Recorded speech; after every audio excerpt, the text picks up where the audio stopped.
ये कहानी Chris gardener की जिंदगी पर आधारित है, जिन्होंने अपनी जिंदगी में बहुत सी मुश्किलों का सामना करके कामयाबी हासिल की। ये कहानी आपको इंस्पायर करेगी और जिंदगी में खुशी की असली कीमत बताएगी।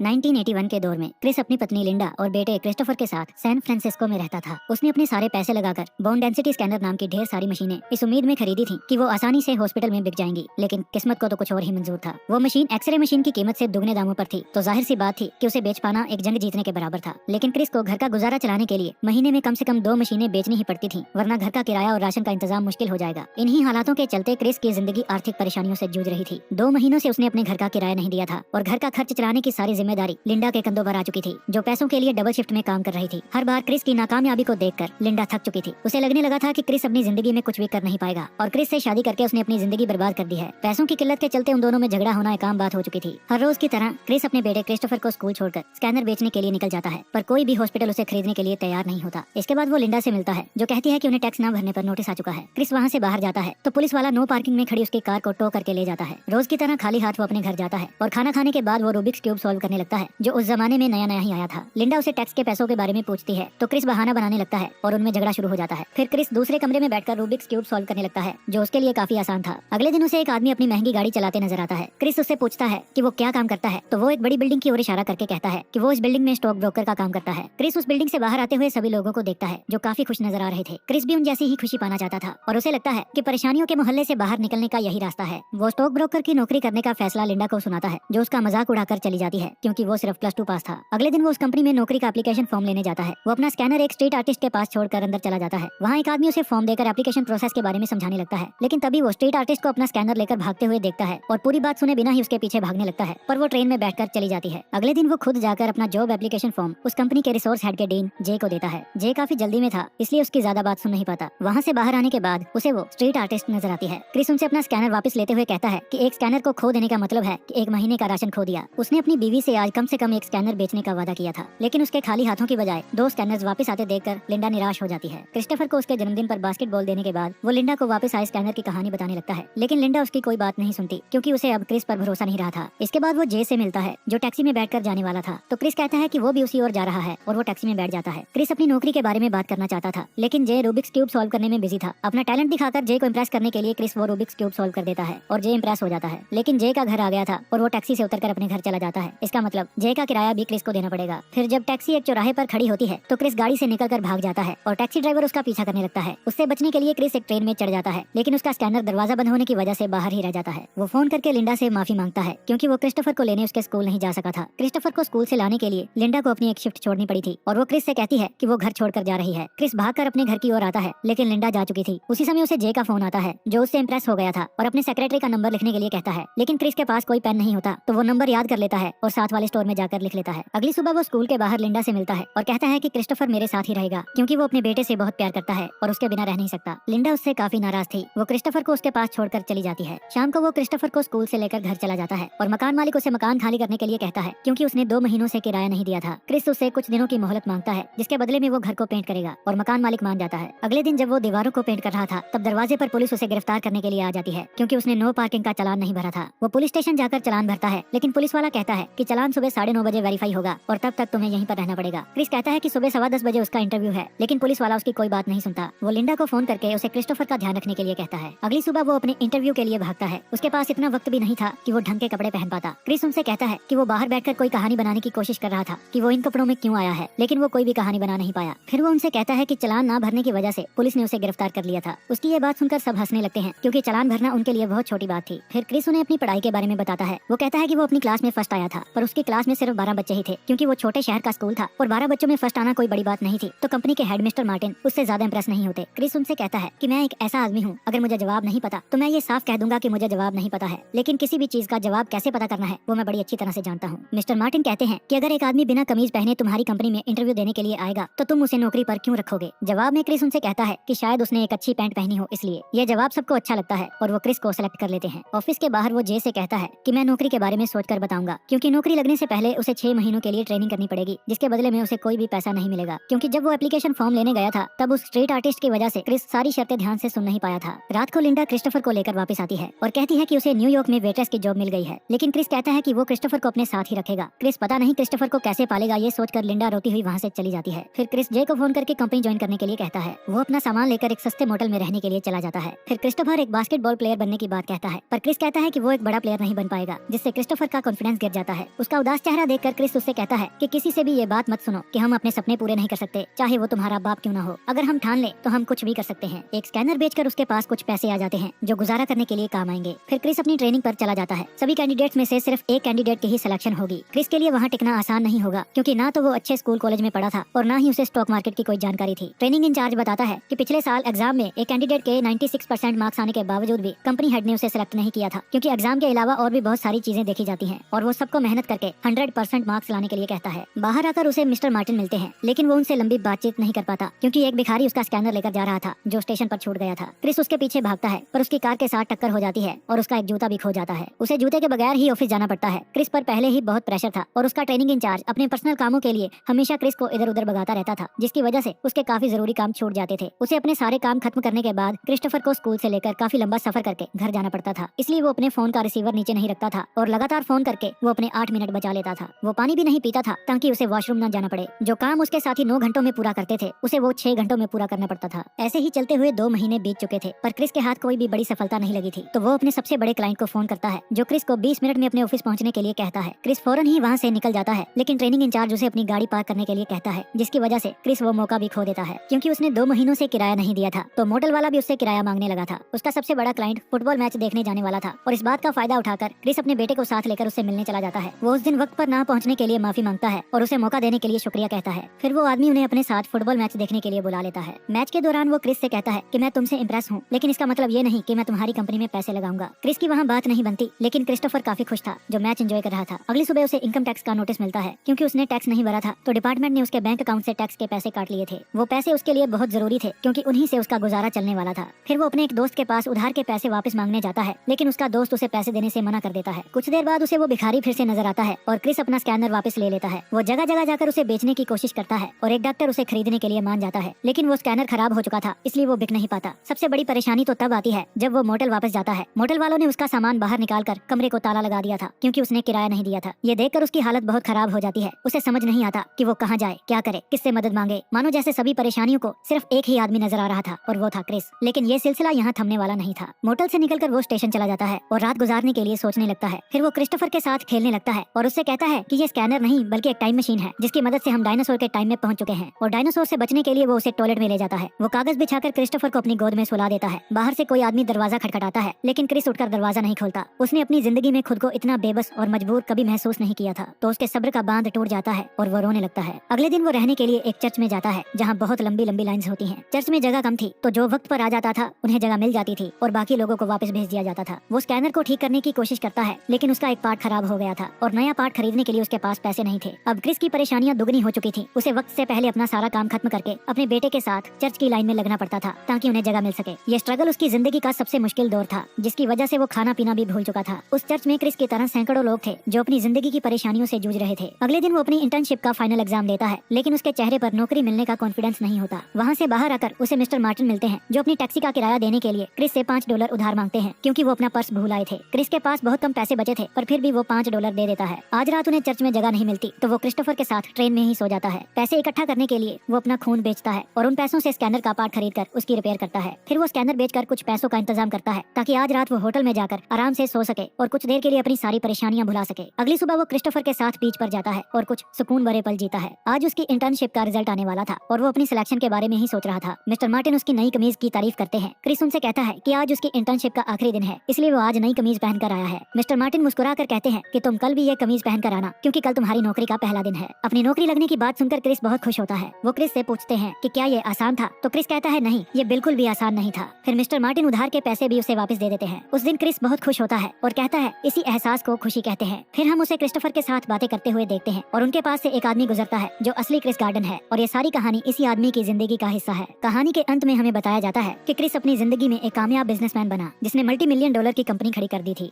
किसी शायर ने खूब लिखा है, मुश्किलों से भाग जाना आसान होता है, हर पहलू जिंदगी का इम्तिहान होता है। डरने वालों को मिलता नहीं कुछ जिंदगी में, लड़ने वालों